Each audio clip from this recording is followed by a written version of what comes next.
دلی او شهو چې و یو پاچا وه د دې پاچا اووه زامن وه او لور یې نه درلوده. نو ده ویل چې که هر وخت ماته خدای لور راکړه نو په دنیا کې به یې هیڅ نرګاړي راڅخه ونه ویني او نه به یې چاته ورکم. که هر وخت چا ولیدله او دې هم هغه سړی خوښ کوي نو زما لور د هغه سړي ده، په حلاله نکاح یې ورکوم. کارونه د خدای دي. په دغه کال یې ماندینه امیدواره سوله. 9 میاشتې 9 ساعته 9 ګړیه تیر سوه. خدای لور ورکړه. نوم یې شهو پر کېښو.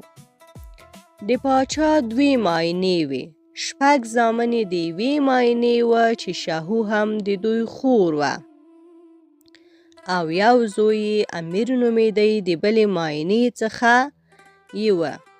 چې شهو لور یې پیدا سوله دستي د هغې پر مور او دایګانو حکم وکړ چې که شهو چا درڅخه لیدلې وه سترګې به مو در وکاږم. یو دم یې حکم وکړ چې داسې کلا جوړه کړئ چې هیڅوک نسي وراوښتلی. هغه و چې په څو ورځو کې داسې کلا لویه کلا ور جوړه کړه چې خورا لوړ دیوالونه یې وه او خورا پراخه وه. ښه ګلان او ونې پکښې شنې کړې. په دغه کلا کې 40 دایګانې او نجونې ورسره واچولې. په دغه باغ کې یوه پخوانۍ زړه پډه ولاړه وه. د دې پډې منځ یې وکېښ.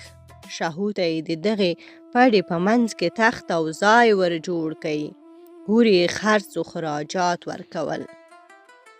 هلته یې دایګانې تربیه کوي.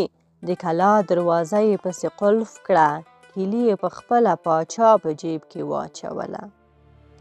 څه سر دې ګرځوم په نکل کې عمر او معطلي نسته. هله هله هله شهو لویه پیغله سوله.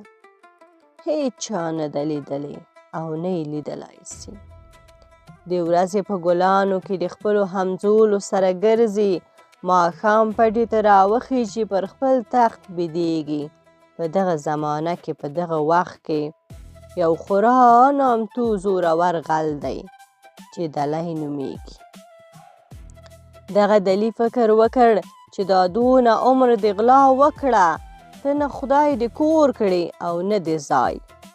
یا راسته د پاچا د لورو کلا ته به په یوه چم ور ولوېږم یا مړ یا موړ. او پاچا ویلی دي چې که هر چا زما لور ولیدله د هغه ده. ګوندې دا دومې وچلیږي او د شهو د ښایست آوازه هم په وطن کې خپره ده. بس دلي توکل وکئ. ماښام یې وکلا ته دام ور وغورځاوه. لنډه دا چې په ډېر زحمت وکلا ته ور وخوت. ور واوښته. دغسې یې پټ معلومات وکړ. آخر ته یې هغه د دې تخت او ځای معلوم کړي. پس له هغه ورغی و دغې ونې ته پټ وختئ. په یوه ښاخ کې غلی پټ کېناست. یو ګړی چې وسو شهو سره له نورو همزولو راغله. تخت ته راوختله. یو ګړی وروسته ډوډۍ راغله. ډوډۍ چې وخوړله ټولې پیغلانې سره ناستې دي. مجلس کوي سره خاندي خپلې ټوکې ټکالې کوي. د خوب وخت راغی. همزولې خپلو ځایونو ته ولاړلې. وایي دلي خط هم لیکلی سو. باره دلي یو خط په دې مضمون ولیکئ چې زه پر تا مین یم او ستا فدایي یم. ستا په غم کې ډوب د صحرا لیونی. د ژوند بیزاره ستا عاشق دلی یم. دا دی ما خوارۍ وکړلې ځان مې مرګ ته ورکئ. لومړی ستا دیدن ما وکئ. ستا زړه څنګه دی څنګه یې کوې په ما خوښه یې که یه. دا کاغذ یې د پاسه د دیو مخ ته پر راشي وکئ. شهو چې کاغذ واخیست خلاص یې کئ ویې لوست.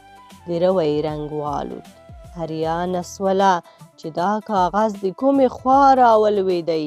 چې داسې لوړ وکتله دلی یې ولیده. ځکه چې تر اوسه یې بې پلاره نارینه نه و لیدلی او دلی ښه زلمی هم وه. دا هم پر مینه سوله.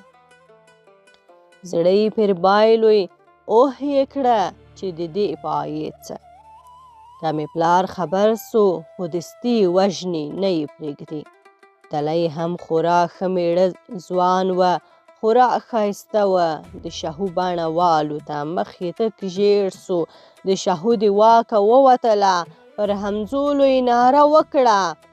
څه چې یې ویلي دي هر څه یې ویلي وه، واورئ. شهو ناسته وه د خپل بابا پر غولي، د پاسه کاغذ راغی و شهو ته راځه دلی دې بولي. همزولې بیرته په ځغاسته راغلې، همزولې اریانۍ واخیستلې. دلي فکر وکئ چې وله چې دا هم در باندې مینه سوله. نو ده هم ناره پر وکړه. شهو ګلې پر سپین مخ د دلی مین سو. دلی ځان پر خدای سپارلی، شهو ستا په زلفو خوار دلی لا بند سو. لنډه دا چې دلی فکر وکئ چې اوس دا د ښځې ورسره ناستې دي، زیات څه نسم کولی او نه دستي دا بیولی سم. اوس به یې پلار خبر سي، دلته به مې ګري مري ونیسي. خو د ښځو چې دلي ته فکر سو، په یو یو ګډې سولې. په دغه حال کې دلی راښکته سو، بیرته یې کلا ته سمساره ور وغورځوله وخوت. شهو فکر وکئ چې وله چې ولاړ او د دې خبرې پای یې نه کوي در معلوم، چې پای به یې څه وي. نو یې پر دلي ناره وکړه چې زه هم بر تا مینه سول.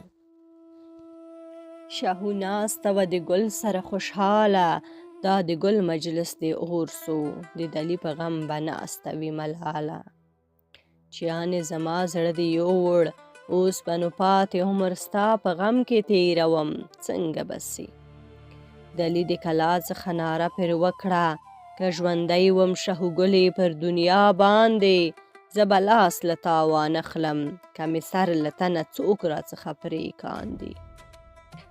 آبس د کلا څخه راشیوه سو، پر لار ځي چرت وهي چې اوس به نو شهو څنګه لاسته راولم.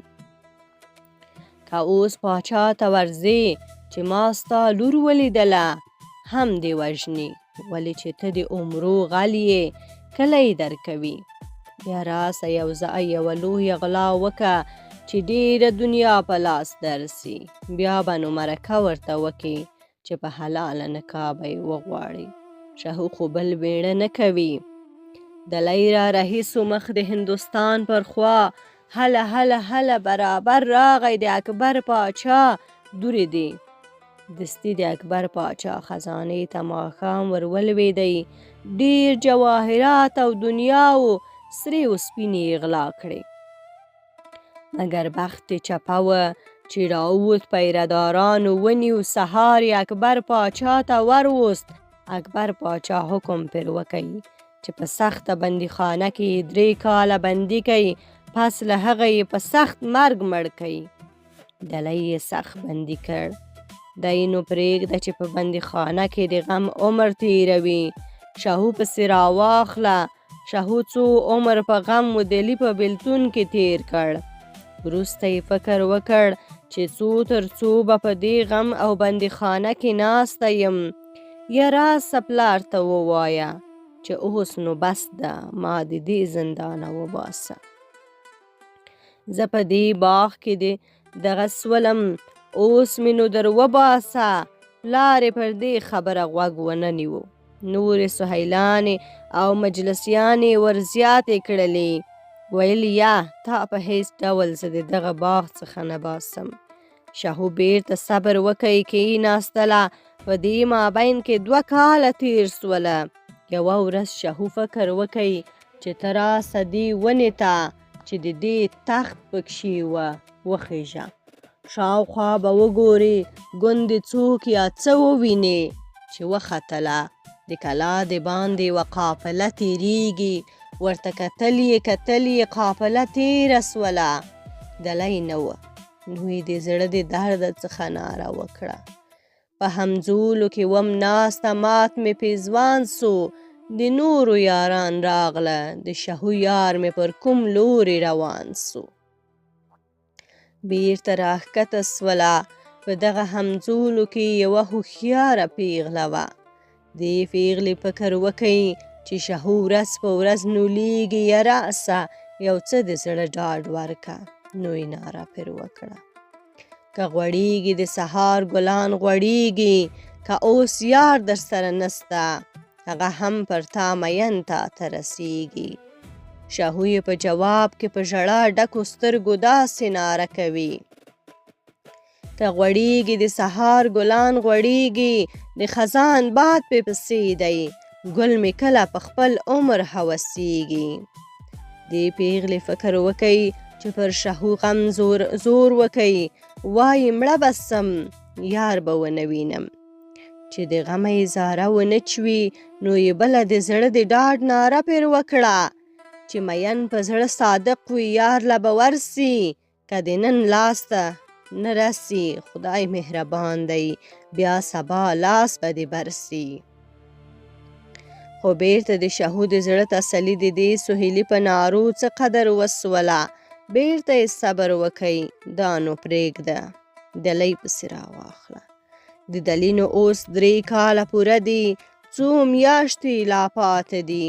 د دلي سره په بندیخانه کې یو کندهاری ملنګ دی، قید یې پوره سوی دی، سبا ته یې لکېږي ځي کندهار ته. دلي ورته ویل چې ملنګه ته خو ځې کندهار ته، زما یو خدمت به ونه کې؟ ملنګ ویل پر دواړو سترګو به یې وکم. دلي ویل زه به یو کاغذ درکم، په پلاني ځای کې یوه لویه کلا ده، په هغه کلا کې د پاچا لور ده، په هر چم چې وي دا کاغذ به هغې ته رسوي. ملنګ ویل ښه دی که خدای کول. دلي په کاغذ کې ولیکل چې زه په هندوستان کې د اکبر پاچا په سخته بندیخانه کې بندي یم. اوس مې 3 کاله پوره دي، 1.5 میاشت لا پاتې ده. چې دا 1.5 میاشت پوره سي نو مې په سخت مرګ سره وژني. ما خو خوارۍ کلی چې تا په حلاله نکاح لاسته راولم، مګر ونسو. اوس نو حق بل لره. دا کاغذ ملنګ را واخیست، سهار ملنګ د بندیخانې څخه ویوست، ایله یې کوي. ملنګ مخ د کندهار پر خوا ونیو، هله هله مزر په مزل څو دادی کندهار ته راورسید. باره یې وویل اول به د دلي خدمت پر ځای کوم، څه سر دې ګرځوم. راغی هغه کلا یې پیدا کړه، پر کلا شاوخوا وګرځېدی، ورته لار نسته. راغی د کلا په وره کې حل کړه او فقر یې وغوښت. یوه مینځه را ووتله، فقیر خط ورکړ چې دا به شهو ګلې ته ورکوي. شهو چې خبره سوه نو ملنګ ته یې ډېرې روپۍ راولېږلې. ملنګ یې رخصت کوي، ملنګ پر خپله تړه ولاړ. په دې 3 کاله کې د شهو 6 ورونه او پلار مړه سوي دي. یوه میري ځای امیر ورور یې ژوندی دی. دې چې کاغذ خلاص کوي ویې لوست، پر سر یې اور د خوابدۍ بل سو. دستي ورور ته حال وکئ چې بس د ایمان اوس د دې زندانه در وباسه. امیر ویل چې زه د پلار وصیت پر ځای کوم، ناسته به یې. دې ورته وویل چې نه مې در باسې نو زه دلته ځان وژنم. امیر ناچاره سو، شهو یې د کلا څخه راویستله. ورور ته یې وویل چې زما سره د خدای وجه وکه، ما پرېږده زه ځم هندوستان ته. دا کیسه یې ورته وکړه. ورور یې نه پرېښوله، ویلي یا خلک پیغور راکوي. وایي خور یې ولاړه، شهو ناره پر وکړه که وروره ای زما مینه وروره، که چا داسې پیغور درکوي ورته وایه شهو نه وه زما د موره. ورور هم فکر وکئ چې ځي خو ځي نه راګرځي، سبا چې په غلا تښتي لا نامبدي ده. یا رخصت یې که چې ځي د ښځې سره هیڅ نه کیږي. باره یې رخصت کړه، 100 روپۍ هم ورکړې. شهو مخ د هندوستان پر خوا را رهي سوله.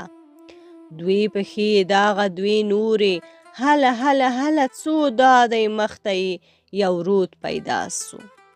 د شهو خوراک ښه رنګ وه، لکه د اومو شیدو پیروی داسې رنګ یې وه. پر مخ یې نقاب غوړولی وه چې بې دلي څخه به زما مخ څوک ونه ویني. شهو د دې رود د کښتۍ وان ته د کښتۍ کرایه ورکړه چې په کښتۍ کې سپرېدله. کښتیوان یې مخ ولید، پلو یې باد د مخه څخه ایسته کوي. کښتیوان زړه پر بایلو، دوباره یې کښتۍ بې لارې رهي کړه. چې پر بله یې بوزم، شهو فکر وکړي چې کښتیوان په چپ نظر درته وکتل او کښتۍ یې هم د لارې څخه چپه کړه. نو یې ناره پر وکړه: کښتیوانه، کښتۍ سمه پر ګودر باسه، دا د لاس باهو مې ستا دي، کښتیوانه چپ نظر د منځه باسه. کښتیوان فکر وکړي چې د سرو زرو باهوګان درکوي او دا پردۍ ښځه ده، خدای خبر روزي دې سي کیه. سبا به رسوا سوی یې، عمري به بندي یې، یا دغه باهوګان مې ګټه ده. باره یې بیرته کښتۍ د ګودر پر خوا سمه کړه. باهوګان یې ځینې واخیستله، دا یې راپورې ایستله. د رود پر هغه غاړه یې لکړه. شهو را رهي سو، سور سالو یې پر سر دی، نقاب یې پر مخ دی. د اکبر پاچا دربار ته را رهي سوه. چې دربار ته نږدې راغله، د اکبر پاچا سپاهیانو نه پرېښوله. شهو د دربار خوا ته زور واهه، هغو منع کوله. خو په پای کې سور سالو له سره ولوېدی او د دربار په دروازه کې یې ناره وکړه: که زوره د اکبر پاچا د زوره، سالو مې ستا سپاهیانو یووړ، وطمې ته دې ولاړه یم سرتوره. اکبر پاچا د سهو ناره واورېدله، حکم یې وکړي چې دا ښځه راولئ. شهو چې راغله، پاچا حکم وکړي چې دغه ښځې ته یو پړونی ورکړي. خیال یې سو چې نور عرض نه لري، پړونی غواړي. پړونی یې ورکړي. دلته یوه ګوښه ځای کېناستله. څه سر دې ګرځوم، دا هغه ورځ ده چې بندیان اکبر پاچا ته پیشیږي، پر چا د مرګ حکم کوي، څوک ایله کوي، آخر ته یې دلی ورته را پیش کوي. چې د دلی صورت و حال و کیفیت ووایسو، باره یې حکم وکړي چې سزا یې سخته ده، وای خلی په سیلۍ یې مړ کوي. باره شهو د ځانه سره وویل چې زه خو مینه یم او لوی خدای د مینانو د صدق او بیریا دعا قبلوي، بله چاره نسته، د خپل خدای څخه کومک وغواړه. نو یې ناره وکړه: که زوره د اکبر پاچا د زوره، دلی وژني په سیلۍ لویه خدایه، دا سیلۍ مې د باران خړې اوبه کې.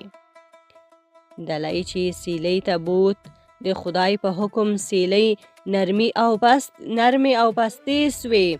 دلی په مړ نسو. بیرته یې اکبر پاچا ته راوست، ورته وی ویل چې په سیلیو نه مري. اکبر پاچا حکم پر وکړي چې بوی ځئ، په مستو پیلانو یې مړ کئ. شهو بیا ناره پر وکړه: که زوره د اکبر پاچا د زوره، دلی وژني په پیلانو لویه خدایه، دا پیلان د مولا په تبه مړه سي. دلی چې پیلخانې ته بوت، که ګوري پیلان ګرده ځای پر ځای مړه دي. دلی یې بیرته راوست، ویل ستا قربان سم پاچا صاحب، چې دلی مو وروست، پیلان ګرده مړه وه. لنډه دا چې پاچا وویل چې دا ولې نه مري. خلکو ورته وویل چې دلته یوه ښځه ده چې ته حکم پر وکي، هغه ناره وکي، دعا وکي که ښیرا وکي، که و دغه یې سبب دی. اکبر پاچا ویل چې دواړه را حاضر کئ. دلی یې ور حاضر کئ. پاچا ورته ویل چې رښتیا ووایست، تاسې سره څه یاست؟ شهو او دلی ټول خپل حال سر تر پایه ورته ووایه. اکبر پاچا او شهو ته وویل چې شابه ستا پر وفا، زه دلی مې ستا په پړونو کې در بخلی دی. باره یې ډېرې روپۍ هم ور وبخلې او ورته وی ویل چې باره غلا مه کوه. دلی هم ورته وویل چې ما د ناچارۍ څخه غلا کوله، چې روپۍ ولرم نو ولې غلا کوم. د هندوستان څخه را رهي سوه، بیرته خپل وطن ته راغله، کور و کهول سوه.